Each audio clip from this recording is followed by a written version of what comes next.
온라인 예배 에티켓. 당신은 준비된 예배자입니까? 지금 당신의 복장은 집에서 입던 옷 그대로 교회 갈 때처럼 깔끔하게 지금 당신의 자세는 침대에 누워서 편안하게 책상에 앉아서 준비된 자세로 찬양을 부를 때 당신의 자세는 누가 들을라 침묵을 지켜요. 마음을 다해 소리내어 찬양해요. 기도할 때 당신의 자세는 누가 보지도 않는데 다른 짓 좀 하면 어때? 마음과 정성을 다하여 진심으로 당신의 예배 자세는 어떤 모습인가요? 준비된 몸과 마음으로 하나님께 영광 돌리는 거룩한 예배 시간 되시기 바랍니다.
지금도 기다리네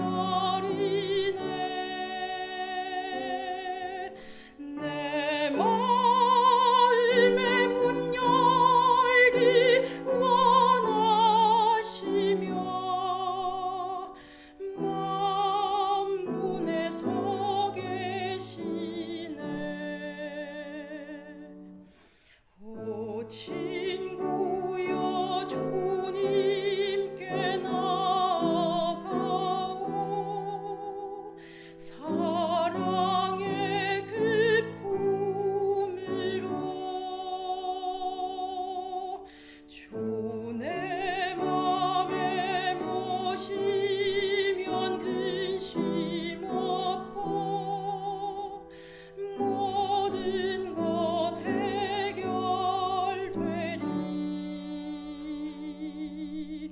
전에도 항상 기다리셨고 또 지금도 기다리네.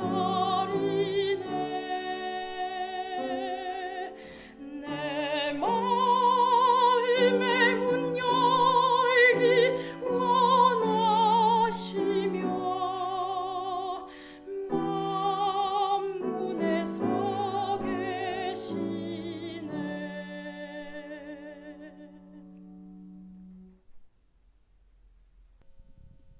사랑하는 수원사내교회 성도 여러분, 안녕하십니까? 화요 3일 기도에 오신 우리 모든 성도님들을 진심으로 환영합니다. 특별히 이 화요 예배 시간을 구별하여서 참석하신 우리 모든 성도님들께 성령님의 지혜가 함께하기를 이 시간 기도드립니다. 오늘은 왕이 되었고 라는 제목으로 함께 말씀을 나누고자 합니다. 우리 다 함께 본문 말씀 열왕기상 4장 1절로 6절 말씀 함께 읽도록 하겠습니다. 열왕기상 4장 1절로 6절 말씀입니다. 솔로몬 왕이 온 이스라엘의 왕이 되었고 그의 신하들은 이러하니라. 사독의 아들 아사리야는 제사장이요, 시사의 아들 엘리올렉과 아히야는 서기관이요, 아힐룻의 아들 여호사밧은 사관이요, 여호야다의 아들 브나야는 군사령관이요, 사독과 아비아달은 제사장이요, 나단의 아들 아사리야는 지방관장의 두령이요, 나단의 아들 사붓은 제사장이니 왕의 벗이요, 아이살은 국내 대신이요, 압다의 아들 아도니람은 노동 감독관이더라. 오늘 본문의 말씀은 우리가 함께 말씀을 통독하거나 또 말씀 묵상을 할 때에 우리를 당혹시키는 말씀입니다. 왜냐하면 사람의 이름과 직책, 이름과 직책, 이와 같이 반복적으로 이름과 직책만 나와 있기 때문입니다. 그래서 때때로 말씀 통독을 할 때는 지루하기도 하고 굳이 이것을 왜 적어 놓았을까라는 의문이 들기도 합니다. 왜 성경은 이렇게까지 디테일하게 한 사람의 이름과 직책까지 적어 놓았던 것일까요? 오늘 이 시간 그 이유와 그 의미를 함께 찾고 은혜 받는 시간 되기를 간절히 바랍니다. 먼저 오늘 본문의 말씀에서 솔로몬이 온 이스라엘의 왕이 되었다라고 먼저 이야기하고 있습니다. 성도 여러분, 이 솔로몬이 왕이 되었다는 것을 모르는 사람들이 있었을까요? 사실 모든 사람들이 다 알고 있을 것입니다. 오늘 우리도 이미 1장, 2장, 3장을 함께 살펴보았던 것처럼 이미 그는 이스라엘의 왕이고 하나님께서 선택하신 왕이란 것을 우리가 알고 있습니다.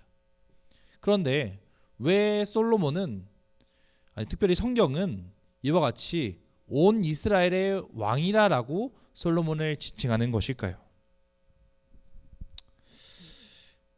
사실 이전에 이 사울 왕은 기초만을 놓았습니다. 온 이스라엘 땅을 정복하지 못했었습니다.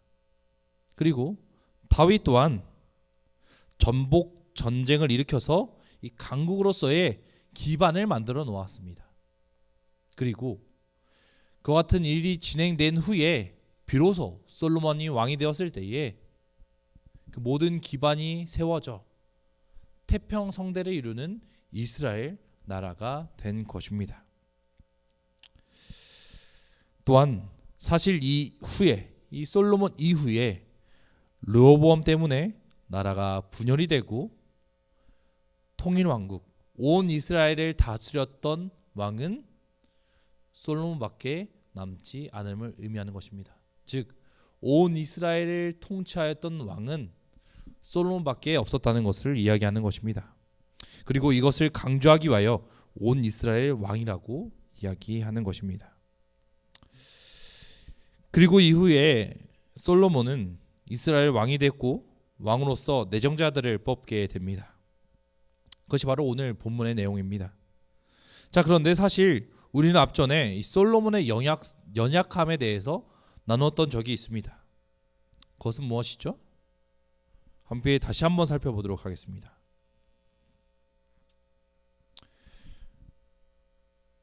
가나안에 들어가기 전에 하나님께서 왕을 세웠을 때에 다음 같은 왕을 세우지 말라고 말씀하시는 성경절입니다. 신명기 말씀입니다.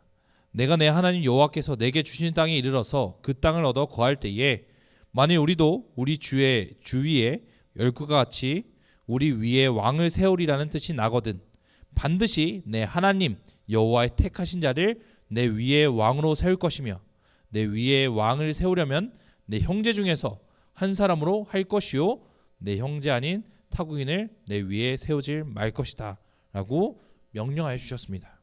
그러면서 세 가지의 왕으로서 하지 말아야 될 일에 대해서 말씀해 주셨습니다. 첫 번째는 말을 많이 모으지 말라. 두 번째, 여자를 많이 들이지 말라. 세 번째, 은과 금을 모으지 말라였습니다. 그런데요, 이 솔로몬이 하나님께 일참 제사를 드린 후에 그리고 하나님부터 지혜를 얻은 후에 그가 한 행동은 다음과 같았습니다. 이에 솔로몬이 기본 산당 회막 앞에서부터 예루살렘으로 돌아와서 이스라엘을 치리하였더라. 솔로몬이 병거와 마병을 모음에 병거가 1,400이요 마병이 12,000이라. 병거성에도 두고 예루살렘 왕에게도 두었으며 왕이 예루살렘에서 은금을 돌같이 흔하게 하고 백향목을 평지에 뽕나무같이 많게 하였더라. 저번에 함께 나눴지만 이 솔로몬도 참 우리와 같은 연약한 인간이었습니다. 하나님께 일천 제사를 드리고 나서 하나님을 꿈속에서 만나 하나님부터 지혜를 얻고 그가 왕으로서 통치하게 되었지만 하나님께서 하지 말라 하였던 말을 모으며 여자를 많이 드리고 또 은과 금을 모으기 시작한 것입니다.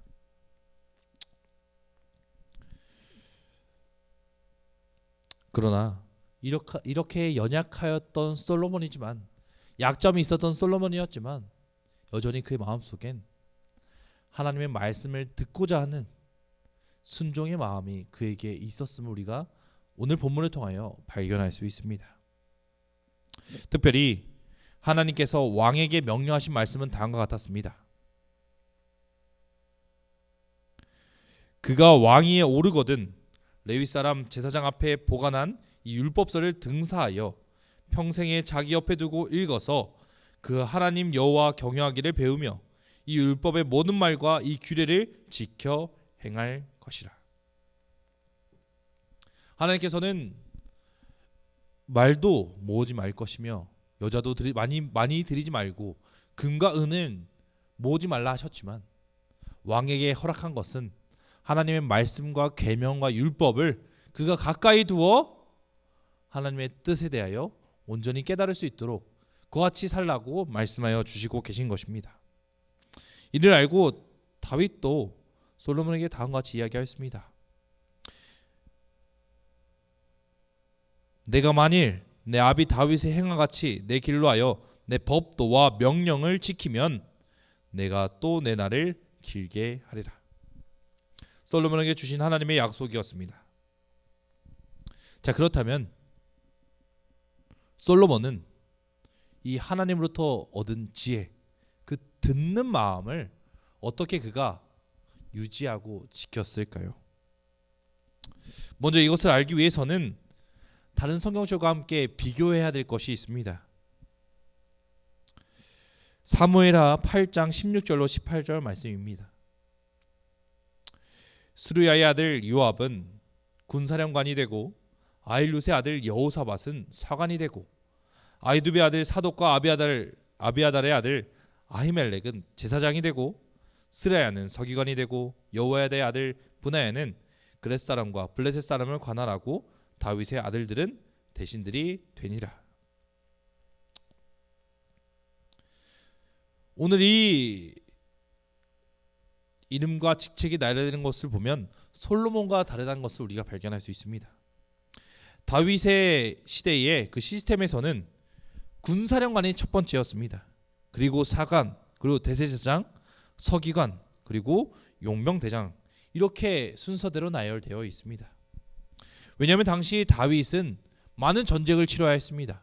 특별히 그들이 정복 전쟁을 펼치기도 하였지만 다른 나라들의 침략으로부터도 많은 전쟁을 치렀어야 했습니다.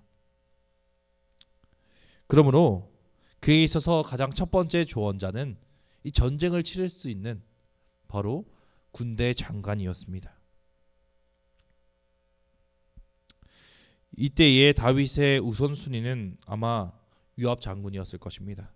어떻게 하면 전쟁을 잘 이끌 수 있을지, 어떻게 하면 승리할 수 있을지, 이런 것들이 아마 다윗에게는 가장 우선시 되었던 것 같습니다.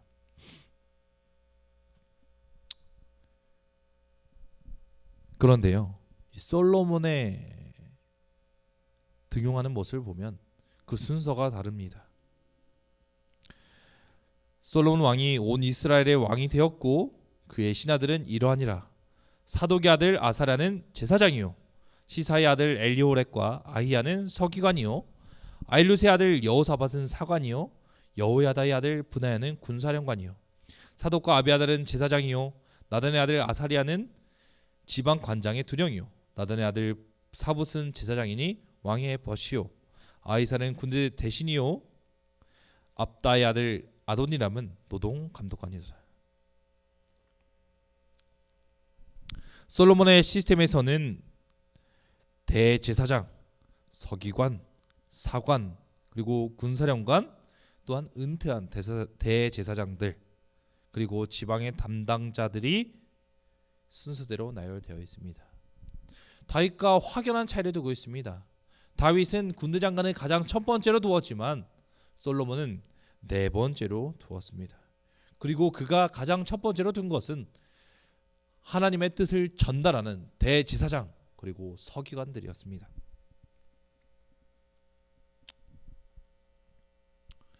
솔로몬은 아버지와 다른 정치를 하겠다는 것을 우리에게 보여주고 있습니다.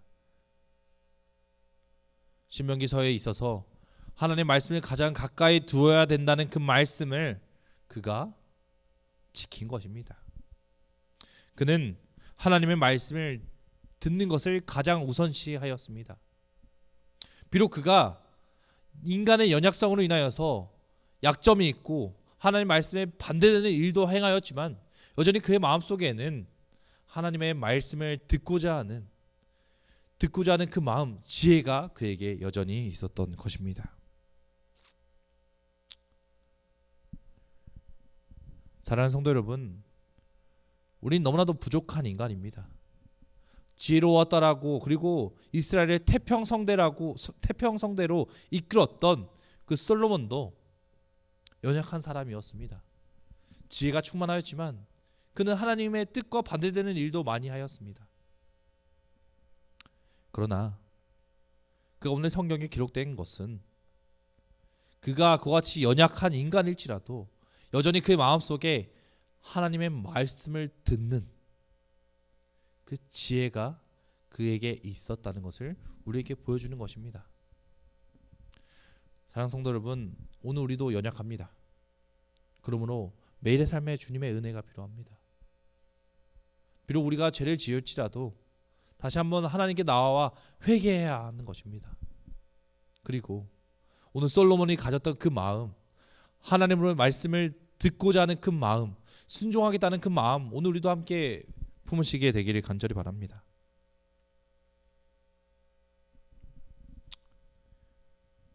솔로몬은 하나님의 말씀과 뜻을 가장 가까이 두었습니다.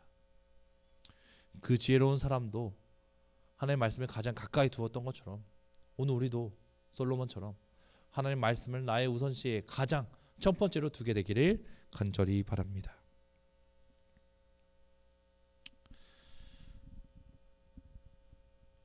이렇게 하나님 말씀에 순종하였던 솔로몬의 모습을 통하여서 이스라엘은 태평성대를 이루었다라고 이야기합니다.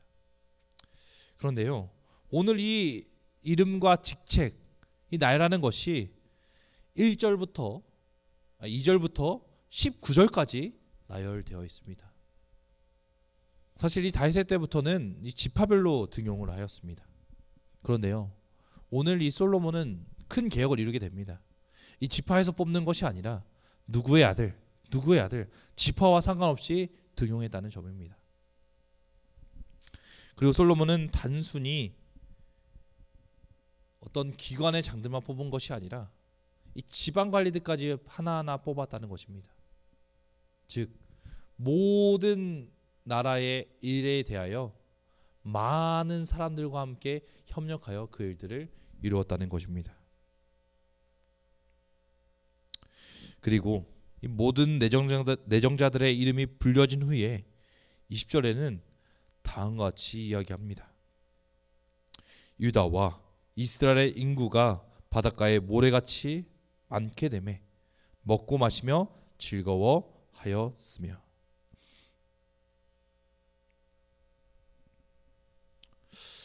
사실 우리는 어떤 나라가 이루어졌을 때에 그 한 인물에 대하여서 집중하게 됩니다. 특별히 예를 들었다면 오늘 우리에게 주어진 이 한글을 창제했다면 누가 가장 먼저 생각납니까? 바로 세종대왕이 생각납니다. 그러나 사실 이 한글은 세종대왕 혼자서 고안해낸 것이 아닙니다. 많은 내신들과 관료들이 함께 모아서 함께 힘써서 이 한글을 만든 것입니다. 오늘 우리는 이 솔로몬 시대에 태평 성대한 것이 오직 솔로몬에 의하여 만들어졌다고 착각할 때가 있습니다. 그런데요, 오늘 성경의 본문의 말씀을 보면 솔로몬 혼자서 이 나라를 이끌었다라고 이야기하지 않고 있습니다. 왕의 가장 측근부터 시작하여 저 먼 지방의 관료들까지 그들이 함께 협력하여 선을 이루어 드디어 그들이 태평성대했다라고 20절에는 이야기하고 있는 것입니다. 사실 요즘 우리는 새로운 국면에 맞이하고 있습니다. 코로나가 끝난 이후 그동안 멈춰져 있었던 사역들이 다시 재가동되기 시작하고 있습니다. 다시 제 자리를 찾고 있는 것입니다.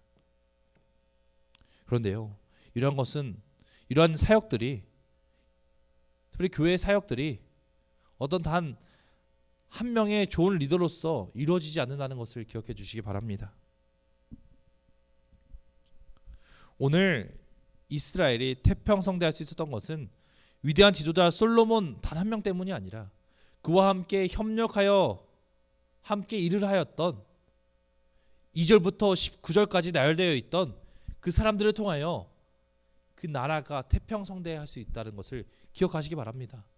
그러므로 오늘 교회도 어떤 한 사람의 지도자로서 교회가 굴러가는 것이 아니라 각 부서별 직책을 맡은 사람들이 함께 힘을 모아 선을 이루을 때에 그 사역이 이루어지고 선으로 이루어질 수 있다는 것을 기억하시기 바랍니다.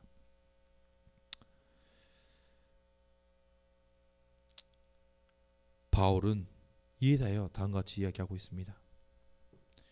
이제 지체는 많으나 몸은 하나라. 눈이 손더러 내가 너를 쓸데없다 하거나 또한 머리가 발더러 내가 너를 쓸데없다 하지 못하리라. 그뿐 아니라 더 약하게 보이는 몸의 지체가 도리어 요긴하고 우리가 몸에 덜 귀히 여기는 그것들을 더욱 귀한 것으로 입혀주며 우리의 아름답지 못한 지체는 더욱 아름다운 것을 얻느니라. 그런즉 우리의 아름다운 지체는 그럴 필요가 없느니라. 오직 하나님이 몸을 고르게 하여 부족한 지체에게 귀중함을 더하사 몸 가운데서 분쟁이 없고 오직 여러 지체가 서로 같이 돌보게 하셨느니라. 만일 한 지체가 고통을 받으면 모든 지체가 함께 고통을 받고 한 지체가 영광을 얻으면 모든 지체가 함께 즐거워하느니라. 너희는 그리스도의 몸이요 지체의 각 부분이라. 바울은 교회를 한 지체로서 예를 듭니다. 그리고 그 지체, 어떠한 지체 단 하나라도 귀하지 아니한 것은 없다라고 이야기합니다. 중요하지 않은 것은 아무것도 없다라고 이야기합니다. 한 지체 한 지체가 중요하고 그 지체로 말미암아 한 몸이 이루어 사역할 수 있다라고 이야기하고 있는 것입니다. 사랑하는 성도 여러분, 오늘 솔로몬의 말씀을 통하여서 한 지도자가 태평성대를 이루는 것이 아니라 함께 힘을 모아 태평성대를 이룬다라고 우리에게 이야기해 주고 있습니다. 오늘 우리 교회도 한 몸의 각 지체입니다. 작은 아이라 할지라도 그 아이도 이 교회에 협력하여 선을 이룰 수 있다고 바울은 지금 이야기하고 있는 것입니다. 2023년 정말 기대가 되는 해입니다. 우리의 사역들이 어떻게 이루어질지 정말 꿈꿀 수 있는 좋은 해입니다. 우리가 함께 협력하여서 2023년을 정말 솔로몬이 치려했던 그때 당시처럼 하나님의 뜻이 이루어질 수 있는, 태평성대할 수 있는 그러한 해가 되기를 간절히 바랍니다. 그러므로 2023년 우리가 마지막 때에 2023년 마지막 때에 우리가 하나님께 감사하다고 고백하고 찬양할 수 있는 저희가 되기를 간절히 바랍니다. 그러므로 우리 2023년 각자가 맡은 그 일에 대하여 함께 협력하고 선을 이루어 하나님의 뜻을 이루시는 저와 성도님 되기 바라며 말씀을 마치도록 하겠습니다. 기도하겠습니다. 하늘에 계신 아버지 하나님, 오늘 저희를 각 지체로서 불러주시니 감사합니다. 아버지 하나님, 솔로몬이 혼자서 그 이스라엘을 이끈 것이 아니라 그가 함께 뽑은 각 직책을 맡은 자들과 함께 통하여 이스라엘을 태평성대하게 이끌었습니다. 아버지 하나님, 오늘 저희도 저희 삶의 가장 우선순위는 하나님의 말씀, 하나님의 뜻으로 될 수 있게 도와주시옵고 각자가 맡은 그 직책에 대하여서 함께 최선을 다하여 협력하여 선을 이룰 수 있도록 인도하여 주시옵소서. 그래요, 2023년 올 한 해 하나님의 뜻과 하나님의 은혜를 경험하며 하나님의 역사하심을 경험하고 그 사역을 이끌어 가심을 경험할 수 있는 저희 될 수 있도록 인도하여 주시옵소서. 언제나 살아계신 예수 그리스도 이름으로 간절히 기도드립니다.